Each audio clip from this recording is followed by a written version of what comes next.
संस्कृति का ये अमर साहित्य अभी भी विश्व को सुख, शांति और आनंद देने का सामर्थ्य रखता है। मैंने बहुत फायदा उठाया है, मेरे लाखों शिष्यों ने बहुत फायदा उठाया है, तो आप भी फायदा उठाइए। सुबह की प्रेरणा सही मिलेगी। कम परिश्रम में ज्यादा आपका जीवन उन्नत होगा। हजारों रुपया यज्ञ करने से, लाखों रुपया हवन में होमने से भी जो पुण्य होता है उससे कई गुना ज्यादा पुण्य होता है केवल ये सत्संग सुनने मात्र से। श्रीमद् भागवत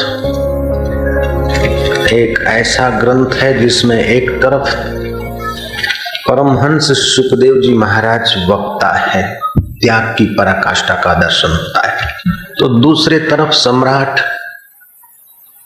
परीक्षित श्रोता है, भोग की पराकाष्ठा। वहां त्याग की पराकाष्ठा, वहां भोग की पराकाष्ठा पे पहुंचे हुए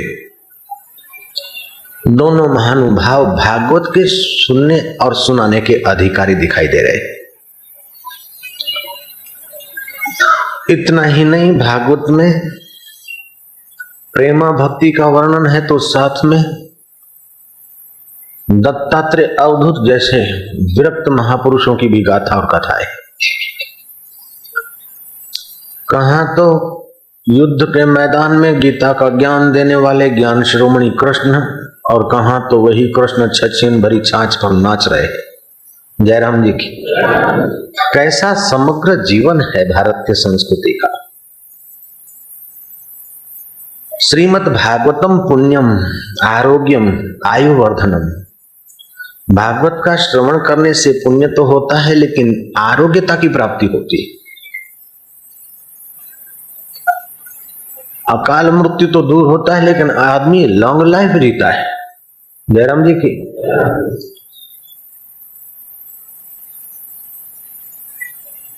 ऐसे ही गीता ब्रह्मभूत प्रसन्न आत्मा न सोचती न कांक्षति ही समः सर्वेषु भूतेषु मद भक्ति लभते पराम की बात करती है। वह ब्रह्मभूत अवस्था को प्राप्त प्रसन्न मन वाला साधक न किसी के लिए शोक करता है और न किसी के भोग पदार्थ की इच्छा आकांक्षा करता है। ऐसा संपूर्ण प्राणियों में समभाव वाला साधक मेरी पराभक्ति को प्राप्त हो जाता है। ये युद्ध के मैदान में कहा जा रहा है। मदन मोहन मालवीय कहते हैं कि मनुष्य का स्वास्थ्य प्रसन्नता और परस्पर स्नेह बढ़ाने वाला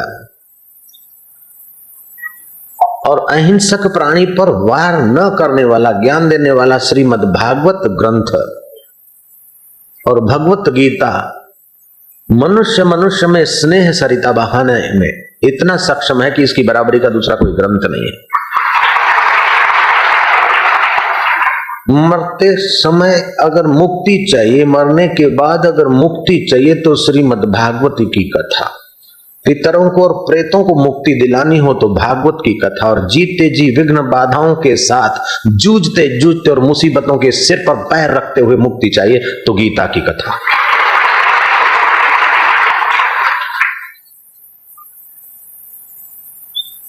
श्रीमद् भगवत गीता के पहले अध्याय का एक महात्म्य जो पद्म पुराण से निकला है। भगवान नारायण से लक्ष्मी जी पूछती कि जो लेटे रहते हैं, दिन रात सोए रहते हैं, उनको तो लोग आलसी कहते हैं, लेकिन आप तो लेटे रहते हैं और फिर भी आपके संकल्प मात्र से सृष्टि का पालन का कार्य हो रहा है और मैं आपकी चरण चंपी करके पूजित हो रही हूं, आपके पास ऐसा तो क्या है। कृष्ण कहते हैं कि भगवान नारायण कहते हैं कि मैं युग युग में अवतरित होकर गीता का जो ज्ञान देता हूं उस ज्ञान स्वरूप आत्मा में मैं लेटे लेटे भी शांति पा रहा हूं। तेरी पैर चंपी से मुझे आलस्य का सुख नहीं मिल रहा है, मुझे अपने आत्मा का सुख मिल रहा है। और जितना जितना प्राणी उस आत्मा के सुख में ठहरता है उतना ही उतना उसका संकल्प सामर्थ्य बढ़ता है। ये तो मेरे लिए नहीं, मनुष्य मात्र के लिए आत्मज्ञान की बात है। तो क्या मनुष्यों का इस आत्मज्ञान देने वाले गीता के ग्रंथ से किसी का फायदा हुआ है? कोई तरह है? कोई समर्थ हुआ है? बोले कईयों को लाभ हुआ है, हो रहा है, होता रहेगा। मैं तुझे कथा सुनाता हूं, ध्यान से सुन। भगवान नारायण लक्ष्मी को सुनाते, उस महात्म्य में यह कथा जुड़ जाती है कि शिव जी के चरणों में पार्वती के चित्त में भी ऐसा सवाल उठा, भगवान आप तो वागंबर पहनते, भभूत रमाते, सर्पों को तो श्रृंगार बना रहे, आपके पास ऐसा तो कोई वैभव दिखाई नहीं दे रहा, फिर भी जो आपके आगे है, एक लोटा पानी चढ़ा देता है, 3 बिली के पत्र अर्पित कर देता है, उसको भी सदगति और पुण्य प्राप्त होते। तो ऐसा आपके पास क्या है? शिव जी कहते कि पार्वती जैसा तूने सवाल किया था, ऐसा ही पूर्व काल में भगवान नारायण के चरणों में लक्ष्मी ने किया था। और लक्ष्मी को जो भगवान ने उत्तर दिया था वह कथा मैं तुझे सुनाता हूं। मैं भी उस आत्मज्ञान में समाधिस्थ रहता हूं जो गीता में वर्णित है। त्रय गुणा विषया वेदा त्रिगुणा निस्त्रय गुणा भवा अर्जुना। ये 3 गुणों की सारी सृष्टि है, लेकिन उन 3 गुणों को सत्ता स्फूर्ति देने वाला निस्त्रय गुण जो आत्मा है, हम उसमें रमण करते। तो प्रभु उस गीता के ज्ञान से पहले किसी का मंगल हुआ है, उद्धार हुआ है? पहले हुआ, अभी हो रहा है, होता रहेगा। नारायण ने जो लक्ष्मी को सुनाया वह कथा मैं तुझे सुनाता हूं, ध्यान से सुन। नारायण लक्ष्मी को सुना रहे हैं और शिव जी पार्वती को सुना रहे हैं, और आशाराम वही कथा तुमको सुनाने जा रहे हैं। तुंगभद्रा नदी के किनारे नगर था। उस नगर में एक बनिया रहता था, दिन रात धंधे व्यापार में मशगूल और खान पान में। उस लोभी बनिया को कभी यह ख्याल नहीं आया कि मुझे सत्संग भी करना चाहिए।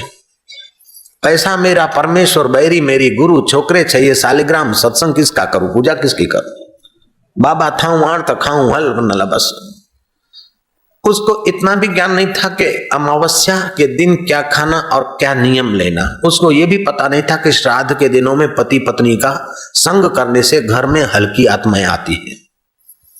पितरों को वीर्यपान करना पड़ता है, पितर नाखुश होने से, दुखी होने से नाखुश होते हैं और कुल परंपरा में कलह और रोग बढ़ जाता है। उस अभागे को यह भी पता नहीं था। सत्संग के बिना मनुष्य पशु जैसा हो जाता है। वो बनिया पशु जैसा जीवन जीता था। मशीन को काम दिया जाता और इंसान को ज्ञान दिया जाता। और ज्ञान 2 प्रकार का है। एक तो स्कूल कॉलेजों में आजकल जो मिलता है वो पेट भरने का ज्ञान। ये स्कूल कॉलेज का ज्ञान न भी मिले तभी भी आदमी पेट भर लेता है। कीट पतंग और खटमल भी पेट भर लेते हैं, मच्छर भी पेट भर लेते हैं। पेट भरने का ज्ञान मिल गया तो कोई बड़ी बात नहीं है। दिल को दिल भर से भरने का ज्ञान नहीं मिला तो फिर और मिला तो क्या मिला। अगर दिल भर का ज्ञान नहीं मिला तो मनुष्य अपना तो गुण देखेगा, दूसरे का अवगुण देखेगा। क्रिटिसाइज करते करते मनुष्य जाति आपस में संघर्ष, तनाव और खींचातानी और शोषण का शिकार बन जाती। भगवान नारायण कहते हैं लक्ष्मी उस बनिए ने खाना पीना सोना और शराब कबाब आदि ये करते करते जिंदगी पूरी कर डाली।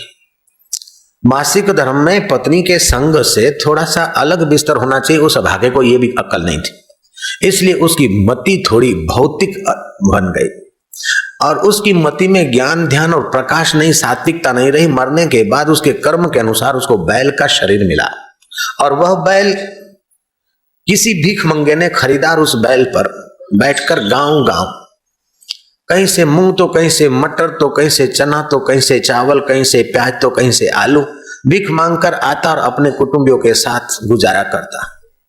बैल के लिए भूसी डालने की बात बेटों को कह देता। बेटे कभी बैल को ज्यादा भूसी डालते, कभी कम डालते। कभी बैल सर्दियों में ठुठरता तो कभी गर्मियों में प्यासा रहता। बैल बूढ़ा हो गया।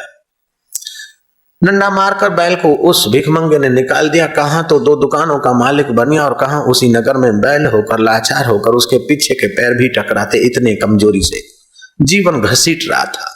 जिसने मनुष्य जन्म में अपने आत्मा का आदर नहीं किया, अपने जीवन की कदर नहीं की, वो पशु जन्म में क्या आदर और क्या कदर करेगा। बरसात के दिन थे, कहीं से गुजरा और दलदल में वो बैल फंस गया। नारायण कहते लक्ष्मी फिर क्या हुआ श्रवण करो। और भगवान शिव कहते पार्वती, भगवान नारायण ने कहा ये उस बैल को, दलदल में धंसे हुए बैल को दयालु लोगों ने बाहर निकालने की कोशिश की, लेकिन बैल को अपने रगों में पैरों में ताकत न होने के कारण उसकी पूंछ और उसके सींग खींच के हिलाया उठाया, लेकिन बैल उठा नहीं, चला नहीं। कौन कब तक उठाता रहेगा? जब तक मनुष्य अपने आप पर कृपा करके नहीं उठता है तो लोग भी कब तक उठाते रहेंगे। God helps those who helps themselves. ईश्वर उसी को मदद करता है जो अपने आप को मदद करता है। जो अपने आप को मदद नहीं करता तो ईश्वर की मदद आके चली जाएगी। रात को ठुठरता रहा, सुबह हुआ, दोपहर हुई, शाम हुई, फिर दूसरी रात हुई। पेट में भूख और बाहर ठुठरान, बगैया और निचो रही है। तीसरे दिन का सुबह हुआ, दोपहर हुई, कुछ मध्याह्न हो रहा है। दयालु लोगों ने अपना अपना थोड़ा बहुत जो पुण्य कर्म था वो अर्पण किया ताकि वो बैल या तो उसकी सदगति हो जाए या तो बाहर निकले। लेकिन कुछ नहीं हो रहा था। एक गलत धंधा करने वाली महिला, उल्टा स्त्री, जो पैसे लेकर किसी भी पुरुष के साथ शयन कर ले, किसी भी पुरुष को पति बना ले, उसको वैश्या बोलते। उस वैश्या को दया आई और वैश्या ने पड़ोस के दुकान से जल लेकर हाथ में अंजलि भरी और संकल्प किया कि मेरा फलाना फलाना पुण्य इस बैल की सदगति में मैं अर्पित करती हूं। पार्वती फिर क्या हुआ, नारायण कहते हैं उस बैल की सदगति हो गई और चंद्रमा के किरणों के द्वारा वो देव शर्मा ब्राह्मण के शरीर में अन्न के द्वारा आया। चंद्रमा के किरणों के द्वारा जीव अन्न में, फल में, औषध में स्थित होते हैं। उस तरीके से वो जीव देव शर्मा के शरीर में आया और देव शर्मा के शरीर से ब्राह्मणी के गर्भ में गया और समय पाकर उसका जन्म हुआ। उस जीव का नाम रखा गया सुशर्मा। समय बीतते बीतते सुशर्मा जब 18 साल का हुआ तो गांव में कोई सिद्ध पुरुष आए थे। सिद्धियां कई किस्म की होती है, योग सिद्धियां भी होती है, भक्ति की भावना की सिद्धियां भी होती है, पूर्णों की भी सिद्धियां होती है। लेकिन जो आत्मा परमात्मा को, अद्वैत ब्रह्म को पाकर आत्मा में, तीसरे दिन का सुबह हुआ, दोपहर हुई, कुछ मध्याह्न हो रहा है। दयालु लोगों ने अपना अपना थोड़ा बहुत जो पुण्य कर्म था वो अर्पण किया ताकि वो बैल या तो उसकी सदगति हो जाए या तो बाहर निकले। लेकिन कुछ नहीं हो रहा था। एक गलत धंधा करने वाली महिला, उल्टा स्त्री, जो पैसे लेकर किसी भी पुरुष के साथ शयन कर ले, किसी भी पुरुष को पति बना ले, उसको वैश्या बोलते। उस वैश्या को दया आई और वैश्या ने पड़ोस के दुकान से जल लेकर हाथ में अंजलि भरी और संकल्प किया कि मेरा फलाना फलाना पुण्य इस बैल की सदगति में मैं अर्पित करती हूं। पार्वती फिर क्या हुआ, नारायण कहते हैं उस बैल की सदगति हो गई और चंद्रमा के किरणों के द्वारा वो देव शर्मा ब्राह्मण के शरीर में अन्न के द्वारा आया। चंद्रमा के किरणों के द्वारा जीव अन्न में, फल में, औषध में स्थित होते हैं। उस तरीके से वो जीव देव शर्मा के शरीर में आया और देव शर्मा के शरीर से ब्राह्मणी के गर्भ में गया और समय पाकर उसका जन्म हुआ। उस जीव का नाम रखा गया सुशर्मा। समय बीतते बीतते सुशर्मा जब 18 साल का हुआ तो गांव में कोई सिद्ध पुरुष आए थे। सिद्धियां कई किस्म की होती है, योग सिद्धियां भी होती है, भक्ति की भावना की सिद्धियां भी होती है, पूर्णों की भी सिद्धियां होती है। लेकिन जो आत्मा परमात्मा को, अद्वैत ब्रह्म को पाकर आत्मा में विश्रांति पाए हुए ऐसे जो परम सिद्ध ब्रह्मज्ञानी संत नगर में आए थे और लोगों को सत्संग सरिता में पावन कर रहे थे, उसमें वो ब्राह्मण कुमार कथा सुनने को गया। वो संत कथाकार नहीं थे, केवल पुराण वाचक नहीं थे, लेकिन उनके जीवन में साधना थी, अनुभूतियों का खजाना था। उसको उस संत की वाणी में आत्म स्पर्श का कुछ सुगंध आ रही थी। उस युवक ब्राह्मण को लगा कि पहुंचे हुए संत है, इनसे कुछ मेरे को आत्म उद्धार का, कल्याण का मार्ग लेना चाहिए। संत जब एकांत में गए तो वो ब्राह्मण ने प्रार्थना किया कि महाराज मैं भगवान का तो दर्शन करूंगा तब करूंगा, लेकिन मैं अगले जन्म में क्या था ये मुझे आप योग दीक्षा देकर, रिवर्स ध्यान सिखाकर मुझे ये कृपा कीजिए कि मैं अगले जन्म में कौन था कैसे जानूं। महाराज ने दीक्षा दिया और 2 साल पहले तुम कैसे थे ऐसा संकल्प करके ध्यान करो। 4 साल, 10 साल, 12 साल, 13 साल, 16 साल, 17वें साल में कैसे थे आज से, तो अपना चेहरा नन्हा मुन्ना दिखा और उसको विश्वास हुआ।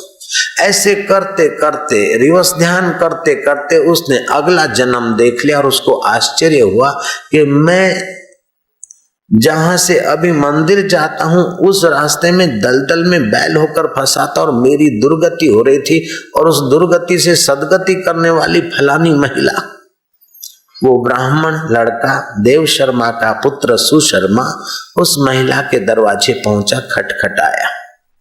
वैश्या बूढ़ी हो चुकी थी। उसने कहा कि ब्राह्मण कुमार क्यों मेरे घर तू आ रहा है? मैंने तो जवानी में अपने सौंदर्य से कईयों की कमर तोड़ी, अब अपने कुकर्मों को रो रही हूं, अपने कर्म को रो रही हूं, और तू क्यों अपनी कमर तोड़ने आया, सत्यानाश करने?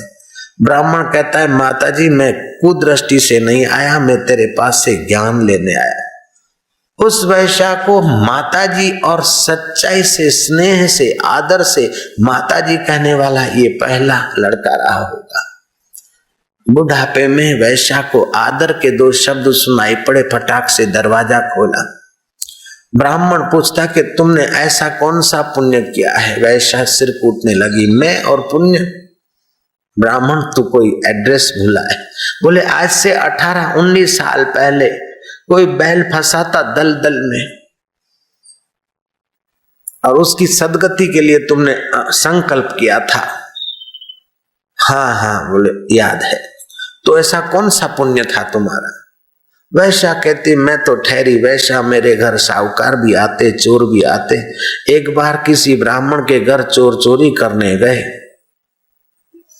और कुछ न मिलने पर तोते का पिंजरा उठा लाए और मेरे को फीस में वो तोते का पिंजरा दे दिया। वो तोता गीता के श्लोक कुछ सीखा हुआ था ब्राह्मण के घर। कहता है, माताजी मैं कुदृष्टि से नहीं आया, मैं तेरे पास से ज्ञान लेने आया। उस वैश्या को माताजी और सच्चाई से, स्नेह से, आदर से माताजी कहने वाला ये पहला लड़का रहा होगा। बुढ़ापे में वैश्या को आदर के 2 शब्द सुनाई पड़े, फटाक से दरवाजा खोला। ब्राह्मण पूछता कि तुमने ऐसा कौन सा पुण्य किया है? वैश्या सिर कूटने लगी, मैं और पुण्य? ब्राह्मण तू कोई एड्रेस भूला है। बोले आज से 18-19 साल पहले कोई बैल फंसा था दलदल में, और उसकी सदगति के लिए तुमने संकल्प किया था। हाँ हाँ, बोले याद है। तो ऐसा कौन सा पुण्य था तुम्हारा? वैश्या कहती, मैं तो ठहरी वैश्या, मेरे घर साहूकार भी आते, चोर भी आते। एक बार किसी ब्राह्मण के घर चोर चोरी करने गए और कुछ न मिलने पर तोते का पिंजरा उठा लाए और मेरे को फीस में वो तोते का पिंजरा दे दिया। वो तोता गीता के श्लोक कुछ सीखा हुआ था ब्राह्मण के घर। सुबह सुबह गीता के श्लोक वो बोलता था अपनी तोते की भाषा में। मैंने सोचा कि ये श्लोक बोलता है, दिन भर तो पाप ताप में पड़ी हूं, लेकिन ये भगवान के श्रीमुख से निकली हुई वाणी बोल रहा है, चलो इतना तो मैं रोज सुन लूं। बस मैं केवल गीता का श्लोक सुनते थे, उसी का पुण्य उस बैल की सदगति में मैंने अर्पित किया। ब्राह्मण को आश्चर्य हुआ कि तोते के मुंह से टूटा फूटा गीता का श्लोक सुनने से अगर इतना पुण्य हो सकता है, तो जो संत के मुंह से गीता का श्लोक सुनता और उसकी व्याख्या समझता है, उसका कितना कल्याण है। भगवान शिव कहते हैं कि पार्वती फिर क्या हुआ? नारायण ने कहा, लक्ष्मी उस गीता का महात्म समझकर वैश्या भी अपने वृद्ध काल को संवारने के लिए गीता के श्रवण मनन में लग गए और ब्राह्मण भी अपना जीवन धन्य करने के लिए गीता के ज्ञान में लग गया।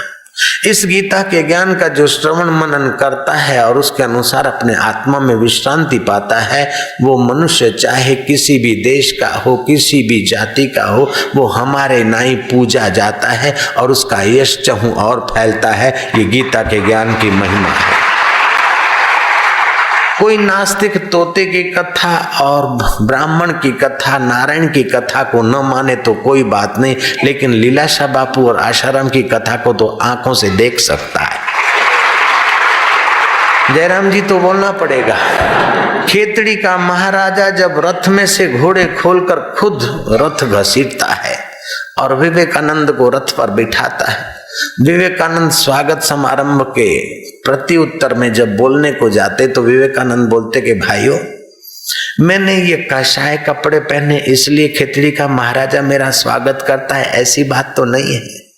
और मैं पढ़ा लिखा हूं नहीं, मुझे बेच दे ऐसे विद्वान अभी भी काशी में हैं। मुझे बेच के चने खा जाए ऐसे युवान और विद्वान काशी में और कॉलेजों से निकलते, फिर भी खेतड़ी का महाराजा मुझे पूज रहा है और लाखों लोग मुझे स्नेह कर रहे हैं। ये मेरे गुरुदेव की कृपा का प्रसाद है, और गुरुदेव की कृपा का प्रसाद शास्त्रों के द्वारा तो प्रकट होता है। भारतीय संस्कृति का ये अमर साहित्य अभी भी विश्व को सुख, शांति और आनंद देने का सामर्थ्य रखता है।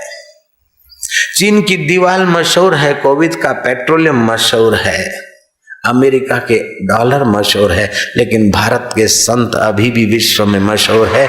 उसके पीछे गीता और भागवत और उपनिषदों का प्रसाद है। विश्व की 4 प्राचीन संस्कृतियां हैं, चीन की, रोम की, मिस्र की और भारत की। वो 3 संस्कृतियां तो गिरजा घर में, अजायब घर में, खंडेरों में पड़ी है, लेकिन भारतीय संस्कृति तो अभी भी गांव गांव में घूम रही है। भारतीय संस्कृति अभी भी घर घर में अपना सुख, शांति और आनंद, माधुर्य दे रही है। अभी भी अगर विश्व को शांति चाहिए तो भारतीय संस्कृति की शरण आना ही पड़ेगा। जयराम जी की भारतीय पद्धति से आपके अल्ट्रावायलेट अथवा किरणों में वो शक्ति नहीं जो सुबह के किरणों में आप 10 मिनट शरीर की इतनी पुष्टि पा सकते हैं कि मानवीय औषधि और टॉनिक उसके आगे कोई महत्व नहीं रखती।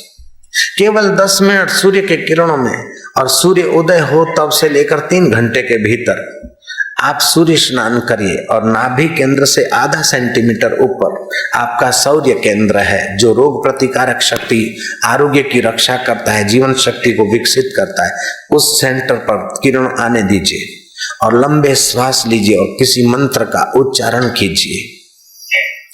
आपके ऊपर जादुई असर हो जाएगा। लेकिन ये तो नहीं, खाई दवाई, लिया इंजेक्शन लेते लेते पक्षघात हो जाते कई। 90% ऑपरेशन तो बेवकूफी से और स्वार्थ से ही होते हैं, 10% ऑपरेशन कोई जरूरी होते होंगे, बाकी तो ऐसे चला। दुनिया की जो बस्ती है 5% अमेरिका में रहते हैं, और 70% दुनिया की दवाइयां वे लोग हड़प करते, फिर भी बीमार के बीमार। और उन्हीं का हम अनुसरण कर रहे हैं, उन्हीं को फॉलो कर रहे हैं। अंग्रेजों ने प्रचार कर दिया कि वेद कुछ नहीं, तो गडरियों ने गाया है, ओम यज्ञेन यज्ञमय जंत देवा स्थानि धर्माणि प्रथमान्य सानुतेन नागम महिमानम सजंत्र यत्र पूर्वे स्वाध्याः शांति देवाय। अरे बोले ये गडरियों का है। अरे मूर्ख, गडरियों का नहीं है। ये मंत्र उच्चारण करते हो आपके शरीर के केंद्रों पर उसका बढ़िया असर पड़ता है। आपको डिस्को किए बिना, लेडी लेडे की कमर तोड़े बिना शांति और आनंद मिलता है। मूर्खों, उनका अनुसरण करो तुम।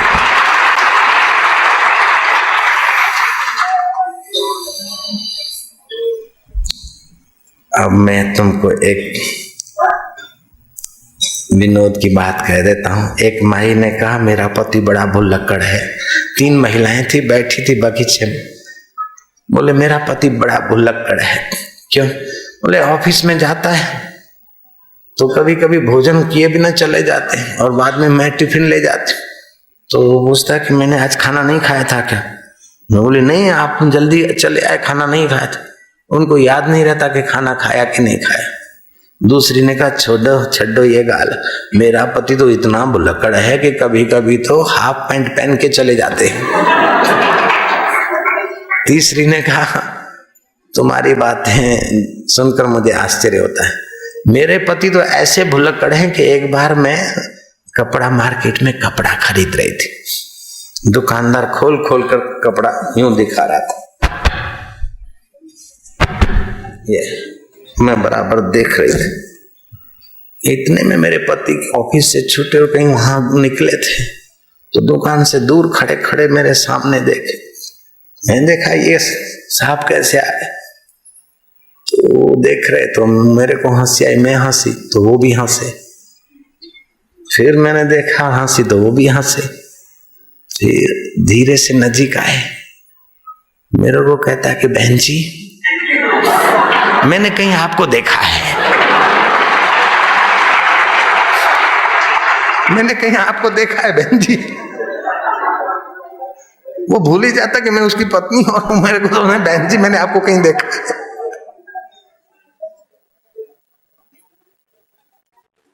आपको उसके पति पर हंसी आती है, लेकिन सच पूछो तो आपको अपने ऊपर भी हंसी आएगी एक दिन। आप ऐसे ही अपने आप को भूले। उसने तो पत्नी को सुबह देखा था और शाम को भूला, और आप सतत परमात्मा को देख रहे और सतत भूले जा रहे हैं यार। सतत देख रहे हैं, उसी से सब देख रहे हैं, उसी को भूले जा रहे हैं, उसी से सब सुन रहे हैं, उसी को भूले जा रहे हैं, उसी से सब पचा रहे हैं, उसी से भूले जा रहे हैं, उसी से जीवन जी रहे हैं और उसी जीवन दाता को भूले जा रहे हैं। एक दिन आपको उस पर भी हंसी आएगी। सुन सुन बत्तियां आए मोए हासी, पानी बीच मीन प्यासी। अगल पानी बगल पानी, दाएं पानी बाएं पानी, पूर्व पानी पश्चिम पानी, वायव्य पानी ईशान पानी, पानी पानी, फिर भी मछली पानी में प्यासी रह गई कम वक्त। ऐसे ओतप्रोत परमात्मा सत्ता भरी, फिर भी ये जीवात्मा बेचारा दुखी है, अशांत है, भयभीत है, तनावग्रस्त है, प्रॉब्लम है। ये करूं तो ठीक हो जाएगा, वो करूं तो ठीक हो जाएगा। ऐसे करते करते जंप मारते मारते जिंदगी पूरी हो जाती है, कुछ न कुछ बेठीक रह जाता है और निराश होकर मर जाता है। बस महाभुलक्कड़ है। उस देवी का पति इतना भुलक्कड़ नहीं जितना हम लोग भुलक्कड़ है।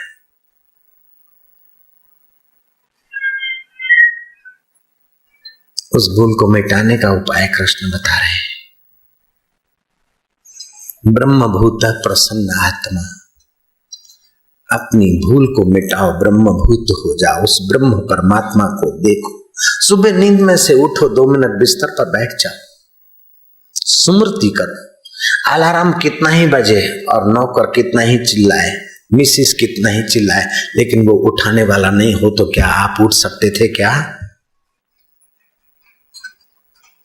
मिस्टर कितना भी बुलाए, लेकिन मिस्टर का मिस्टर अगर दिल में नहीं होता, उठाने वाला नहीं होता, तो मिस्टर भी नहीं उठा सकता है, मिसिस भी नहीं उठा सकता। अलार्म घड़ियाल बजा सकता है, कंबल नहीं हटा सकता है। नौकर कंबल हटा सकता है, लेकिन तुम्हें उठा नहीं सकता है। उठाता तो वही पिता तुमको है, परमात्मा उठाता है।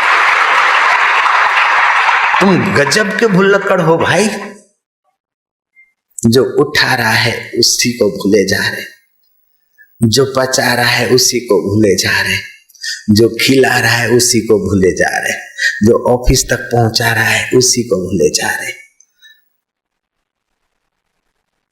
तो मेरी तो प्रार्थना है, इस सुबह नींद में से उठो तो इस भूल को मिटाओ कि आज का दिन मैं तुझे नहीं भुलाऊंगा, मैं भुलक्कड़ शिरोमणि नहीं बनूंगा, तुझे याद करता रहूंगा क्योंकि तू ही मेरा है।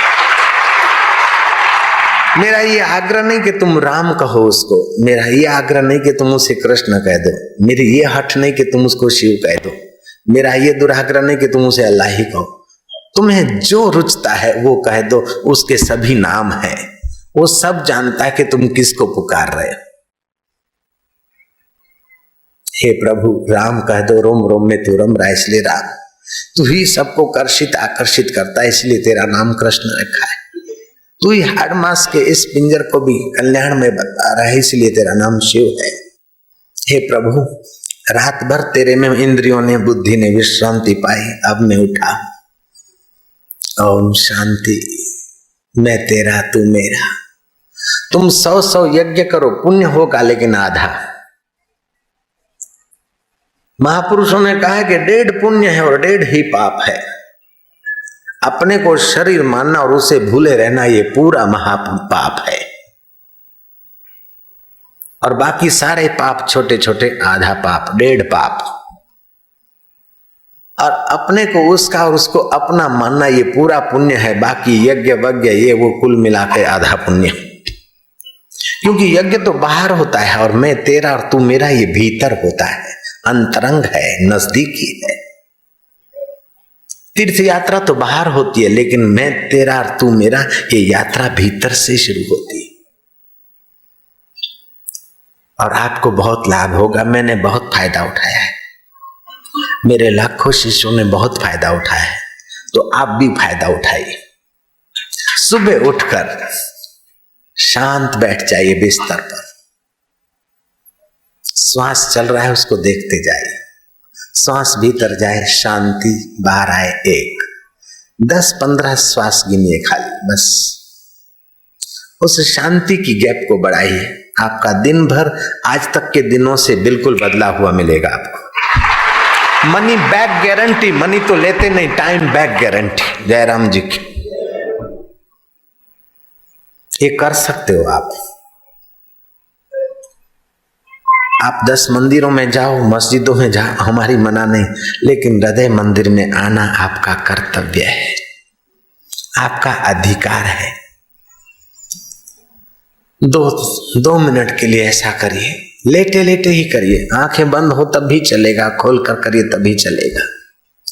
फिर 2 मिनट शरीर को बराबर खींचिए ताकि जीवन शक्ति विशेष आए। जैसे इंजेक्शन अथवा पिचकारी ठीक से खींचते हो तो लिक्विड आ जाता है, ऐसे आप शरीर को खींचेंगे तो उस आत्म चेतना का थोड़ा विशेष प्रभाव आपके सूक्ष्म शरीर में आएगा। 2 मिनट अपने शरीर को ढीला छोड़ दीजिए। आपके जहां अंदर के मन बुद्धि आदि के साधनों में कमी होगी या यहाँ जहां कमी होगी वहां वो सेट हो जाएगा। 2 मिनट खींचिए, 2 मिनट ढीला छोड़िए अपने को, और 2 मिनट फिर विचार करिए। ऐसे श्री कृष्ण विचार करते थे। मनु और याज्ञवल्क्य स्मृति में लिखा है कि हर मनुष्य को सुबह उठकर अपने अपने पुरुषार्थ के अनुसार विचार करना चाहिए, क्योंकि सुबह का समय आपका मन उसी शांत मित्र से निकलता है, उसी ज्ञान निधि से निकलता है, उसी आनंद निधि से निकलता है। घर में रोग शोक मुसीबत प्रॉब्लम है तो उसके विषय में विचार करिए कि ये क्यों प्रॉब्लम आते हैं और उसका उपाय क्या है। सुबह की प्रेरणा सही मिलेगी। कम परिश्रम में ज्यादा आपका जीवन उन्नत होगा। और वह भी निर्णय करे कि आज का दिन इतना शुभ करूंगा, 4 आदमियों को हंसाऊंगा, 2 के आंसू पहुंचूंगा, 2 घड़ी देवी कार्य में लगाऊंगा, 4 घड़ी सत्संग में या सत्कर्म में लगाऊंगा। सुबह ही अपने जीवन का रूपरेखा बना दीजिए। जरा जरा बात में डरने की गलती नहीं करूंगा और जरा जरा बात में आकर्षित नहीं होऊंगा, क्योंकि अनुकूलता भी आती है और प्रतिकूलता भी आती है। ये आने जाने वाली चीज है, रहने वाला तो तू ही है मित्र। मैं आज तुझे नहीं भूलूंगा, ये तू दया कर देना। आप सुबह सुबह महामंदिरों में जाकर आ गए, केवल इतना ही किया तो बड़े बड़े तीर्थों में आपने नहा लिया, क्योंकि आत्म तीर्थ में आए, परम मित्र के तीर्थ में आए।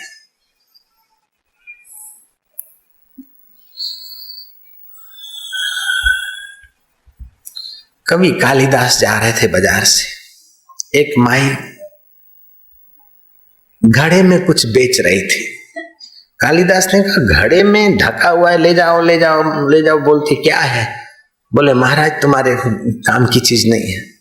बोले आखिर बता बात क्या है? बोले इसमें 8 पाप रहते, मैं 8 पाप बेच रही हूं। 8 पाप एक ही घड़े में? बोले हाँ। लोग खरीदते हैं? बोले हाँ। पाप खरीदते हैं? बोले हाँ। एक ही घड़े में 8 पाप रहते हैं? बोले हाँ महाराज। बोले बताओ। बोले एक पाप तो ये कि आदमी का यश नाश कर दे, दूसरा पाप ये कि स्वास्थ्य नष्ट कर दे, तीसरा पाप अपने पत्नी के साथ अन्याय करना सिखा दे, चौथा पाप अपने आने वाले बच्चों की 10 पीढ़ियां खोखली कर दे, 5वां पाप ये है कि अकाल मृत्यु को आमंत्रित कर दे। इस प्रकार उस माई ने 8 पाप गिनाए। लेकिन ये क्या चीज है? बोले महाराज मत पूछ। बोले बता दे। बोले दारू। जयराम जी की। आज का सुधरा हुआ आदमी कहता कि दारू तो पीना चाहिए स्वास्थ्य के लिए, लेकिन डॉक्टरों का कहना है कि शरीर के लिए अल्कोहल कतई जरूरी नहीं है। विज्ञानी कहते हैं कि जो शराबी है, शराब पीता रहता है, उसकी ब्लड में अल्कोहल का प्रभाव बढ़ जाता है और उस अल्कोहल से प्रभावित ब्लड से जो बच्चे को जन्म मिलता है, उस बच्चे को आंख का कैंसर होने की संभावना है। अगर बेटे को नहीं होगा तो बेटे के बेटे को होगा वारसागत, उसको नहीं हुआ तो उसके बेटे को होगा, उसको नहीं हुआ तो 30 के बेटे को हुआ, 30 को नहीं हुआ तो 30 के बेटे को, 30 के नहीं तो उसके, उसके नहीं तो उसके, 30 के, 30 के नहीं तो उसके बेटे को, बेटे के बेटे को, 30 के बेटे को होगा। मतलब आज से 10वीं पीढ़ी तक के बेटे को आंख का कैंसर होगा। जब अल्कोहल बोतल की शराब 10 पीढ़ियां बर्बाद कर सकती है, तो आप कीर्तन करें या सुबह मिले तो 10 पीढ़ियां या 21 पीढ़ियां आबाद भी तो हो सकती है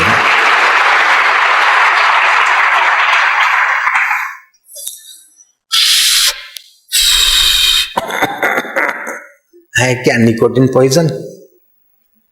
तंबाकू के खेत में पूछा कि भाई इस खेत में बाढ़ क्यों नहीं? बोले महाराज ये तो तंबाकू गधा भी नहीं आता यहाँ तो।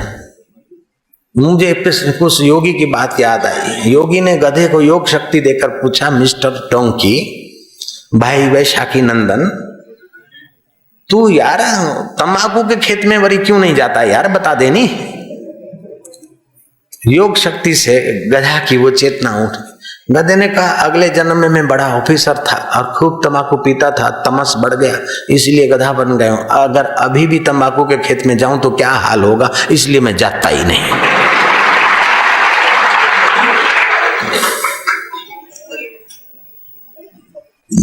कृष्ण कहते हैं ब्रह्मभूता प्रसन्न आत्मा न शोचती न कांक्षति। बहुत कीमती श्लोक है, बड़ा हितकारी श्लोक है।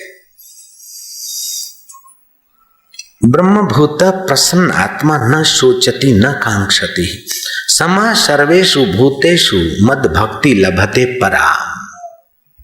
वह ब्रह्मभूत अवस्था को प्राप्त प्रसन्न मन वाला साधक न किसी के लिए शोक करता है और न किसी के लिए पदार्थ की इच्छा करता है। ऐसा संपूर्ण प्राणियों में समभाव वाला साधक मेरी परम भक्ति को प्राप्त हो जाता है। आकांक्षा होती कि ये मिले तो सुखी हो जाऊं, वो मिले तो सुखी हो जाऊं। जब उस परम मित्र से मिलना शुरू हो जाएगा तो बाहर के चीजों की सुख की गुलामी नहीं रहेगी, उसका आप उपयोग करोगे, उपभोग नहीं करोगे। उपयोग और उपभोग में फैसला है। भोजन कर रहे उपयोग से तो आपका स्वास्थ्य होगा, और उपभोग करोगे स्वाद आया तो ज्यादा ठासोगे, बीमारी को आमंत्रण दोगे। पति पत्नी का मिलन है, बच्चे को जन्म देने के लिए आप एक दूसरे के शरीर का उपयोग करते तो ठीक है, लेकिन सेक्सी मजा लेते हो तो एक दूसरे की कमर तोड़ते।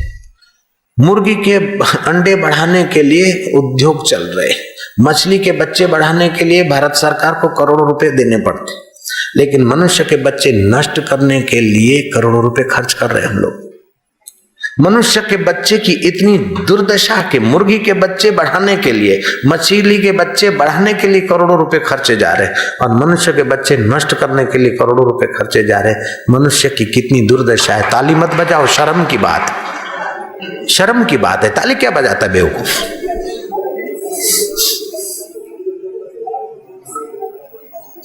मुर्गी के बच्चे के लिए करोड़ों रुपए खर्च कर रहे हैं, मछली के बच्चे बढ़ाने के लिए करोड़ों रुपए खर्च कर रहे हैं, और मनुष्य के बच्चे नष्ट करने के लिए करोड़ों रुपए खर्चे जा रहे हैं।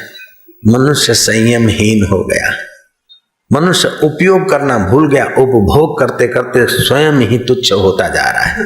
कृष्ण कहते नहीं, आकांक्षाओं को बढ़ाओ मत। आकांक्षा बढ़ाने में क्या होता है? 3 प्रकार का ज्ञान है। एक इंद्रियगत ज्ञान, दूसरा बुद्धिगत ज्ञान, और तीसरा वास्तविक ज्ञान। आंखें दिखाएगी, मन लालयित हो जाएगा, उपभोग कर लो। बकरे ने देखा हरा घास, किसका है, कैसा है, मार पड़ेगी कि नहीं, नहीं सोचेगा, लपाक कर देगा। लेकिन मनुष्य सोचेगा कि किसकी वस्तु है, मेरा है कि नहीं, खाऊं कि नहीं। बुद्धि का उपयोग करता है। बुद्धिगत ज्ञान का आदर करने से परिणाम का ख्याल आता है, और परिणाम का ख्याल आते ही आदमी संयमी बनता है। और तीसरा होता है वास्तविक ज्ञान। इंद्रियां ठीक कहती कि नहीं, बुद्धि का निर्णय ठीक है कि नहीं, उस वास्तविक ज्ञान को ब्रह्म ज्ञान बोलते हैं। वो ब्रह्म ज्ञान मिलता है ब्रह्म ज्ञानी गुरुओं के आश्रमों में, ब्रह्म ज्ञानी गुरुओं के चरणों में। वो ब्रह्म ज्ञान जितना पुष्ट होगा उतना बुद्धि पुष्ट होगी, जितना बुद्धि पुष्ट होगी उतना ही इंद्रियां सही रास्ते चलेगी। तो जो सही रास्ते चलता है उसको ब्रह्म सुख मिलता है। न शोचति न कांक्षति। जब मिटने वाली चीजों में महत्व बुद्धि होती है और आदमी उसमें लपाक के गिरता है, तब उसकी आकांक्षाएं और इच्छाएं, तृष्णाएं और तनाव बढ़ जाता है। जब उसको संयम का पाठ पढ़ने में आ जाता है तो आकांक्षाएं कम हो जाती, उतना दौड़ धूप मन की कम हो जाती है, विश्रांति मिलती है, उसकी बुद्धि पुष्ट होती है और बुद्धिदाता को खोज निकालती है भीतर। ये गीता का ज्ञान सुनने मात्र से जो पुण्य होता है वो महाराज तुम्हारे हजारों रुपया यज्ञ करने से, लाखों रुपया हवन में होमने से भी जो पुण्य होता है उससे कई गुना ज्यादा पुण्य होता है केवल ये सत्संग सुनने मात्र से। हाँ आप बजाओ, ठीक है, और भी बजाओ, कसर निकालो, हम मना नहीं करते, लेकिन कब बजाना और कब ब्रेक लगाना इतना तो आना चाहिए। बजाई थी 2-4 अनजान लड़कों ने। गुजरात में रात्रि को साइकिल में बत्ती नहीं होती तो चालान करते हैं, यहां भी करते होंगे शायद। पुलिया से साइकिल भागी आ रही है और पुलिस वाले ने मारी व्हिसल, साइकिल रोको। साइकिल वाला बोलता है खाकी हटो, वो बोलता है बत्ती नहीं, चालान करूंगा, रोको। बोलता है हटो, बत्ती नहीं, क्या है, ब्रेक भी नहीं है, तुझ पर गिरूंगा, हटो, तुझ पर गिरूंगा खाकी कपड़े वाले, हट जाओ। बोले मैं ये पूछता हूं कि तुम्हारे जीवन की साइकिल में ज्ञान की बत्ती है कि नहीं, संयम की ब्रेक है कि नहीं। अगर बत्ती नहीं है तो जल्दी से जल्दी ज्ञान की बत्ती आगे रखो जीवन में, और संयम की ब्रेक रखो तो जीवन जीवन दाता तक पहुंच सकेगा, नहीं तो जीवन छिन्न भिन्न हो जाएगा। इसलिए हाँ अब बजाओ, ये ऑफिशियली है, पहले जरा अनऑफिशियली बजाए इसलिए डांट दिया था। नारायण हरि नारायण। और तुम लोगों ने ये पहला वक्ता देखा होगा जो कोई ताली बजाता और है क्या करते बेवकूफ मत बजाओ, इतनी कहने की हिम्मत भी तुमने मुझी में देखी होगी। जयराम जी की जब मोहब्बत जोर पकड़ती है तो अपना अधिकार भी कर लेती है। मैं तुमको मोहब्बत करता हूं, स्नेह करता हूं। जयराम जी की जो स्नेह नहीं कर सकता वो अनुशासन नहीं कर सकता है, और जो अनुशासन नहीं कर सकता है वो सच्चा स्नेह भी नहीं कर सकता है। और जहां अपनत्व होता है वहीं ऐसा कहा जाता है। बच्चों को तो सबको चॉकलेट दे सकते हो, लेकिन थप्पड़ तो अपने बेटे को ही मार सकते हो। ऐसे ही मीठी मीठी बातें तो सबको कह सकते हैं, लेकिन ऐ खबरदार मत बजाओ, ये तो अपने वालों को ही कहा जाता है। नारायण हरि बोलो ना, कंजूसी क्या करते यार। नारायण हरि नारायण हरि नारायण। तो जो ब्रह्मभूत होता है उसको भक्ति नहीं मिलती, पराभक्ति मिलती है। जिसको पराभक्ति मिल गई वो ईश्वरमय हो जाता है, मुक्तात्मा हो जाता है। भक्ति के 4 स्टेप, वैदिक भक्ति, गौणी भक्ति, अनुरागा भक्ति, और इन तीनों से ऊपर उठा उसको पराभक्ति मिलती है। इन 3 अवस्था में तो चढ़ाव उतार की संभावना है। चौथी मिल गई फिर भगवान भी नहीं छीन सकते उसका वो सामर्थ्य और वो सुख और वो ज्ञान। 33 करोड़ देवता मिलकर भी उसका अनुभव नहीं दबा सकते, ऐसा महापुरुष हो जाता है। वैदिक भक्ति वैदिक ढंग से कुल परंपरा से बेटा दिया करो, ये अंबाजी है, सिंधी साईं के वहां बेटा जन्मा तो साईं पुट्ट ही झूले लाल थई मथो टेक, मारवाड़ी के वहां जन्मा तो ये ठाकुर जी है, महाराष्ट्र के वहां की ये विठल है। वैदिक कुल परंपरा से जो हमको भक्ति मिलती है, पूजा पाठ सेवा बेवा, उसको वैदिक भक्ति कहते हैं। मुसलमान के घर वही बालक जन्मा था, चल बेटा नमाज में अल्लाह अकबर अकबर अल्लाह यासीन अल्लाह अकबर, वो सीखेगा। लेकिन सिंधी के घर जन्मा तो असीनी माना है बनियाना, दुल्हा तुझे दरत विकाना, करी भलायूं भाल, आयो लाल झूले लाल, आयो लाल झूले। कृष्ण गोविंद हरे मुरारी, हे नाथ नारायण वा, विठ्ठला विठ्ठला, इकडम तिकडम काय कराचा, विठ्ठल विठ्ठल सांगा लवकर लवकर। ये वैदिक कुल परंपरा से जो भक्ति मिली, आरंभिक इसको बोलते वैदिक भक्ति। ये वैदिक भक्ति करते करते सत्संग में आए गए, कुछ नियम व्रत पड़ा तो महाराज भगवान के गुणों की, भगवान की महिमा सत्संग से सुनी और आप 4 कदम आगे चल पड़े। और उस वैदिक भक्ति में जितना आप संयम से और ऊंचे उठे भक्तों से मिलते हैं उतना आप तेजी से आगे बढ़ते हैं। फिर भगवान में अनुराग होगा। सुख मिला तो ठाकुर जी की दया है और दुख मिला तो मेरा परमात्मा संसार से मोह उड़ाने के लिए ऐसा कर दिया। सासू जरा डांटती है और बहू को भक्ति है कि वाह प्रभु, सासू के द्वारा तू मेरा अहम मिटाता है। सासू को दुश्मन नहीं मानेगी, प्रभु को धन्यवाद देगी कि आसक्ति मिट पा रहा है। बहू जरा यूं दिखाती है तो बहू को दुश्मन नहीं मानेगी, प्रभु की कृपा मानेगी कि बहू का स्वभाव कड़ा है ताकि मेरी आसक्ति ना हो। और बहू अगर अच्छी है तो बहू में आसक्त नहीं होगी, प्रभु ने बड़ी अच्छी बहू दी है, वाह मेरे ठाकुर जी तेरी बड़ी कृपा है। धंधा अच्छा चला के वाह मुझा झूले लाल, वाह मेरे प्रभु रोजी रोटी मिल रही।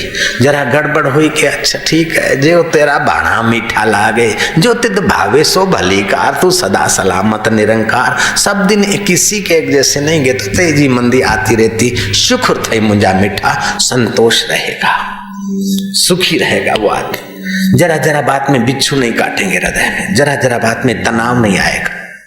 मानसिक रोग चिकित्सकों की जरूरत नहीं पड़ेगी, जयराम जी की।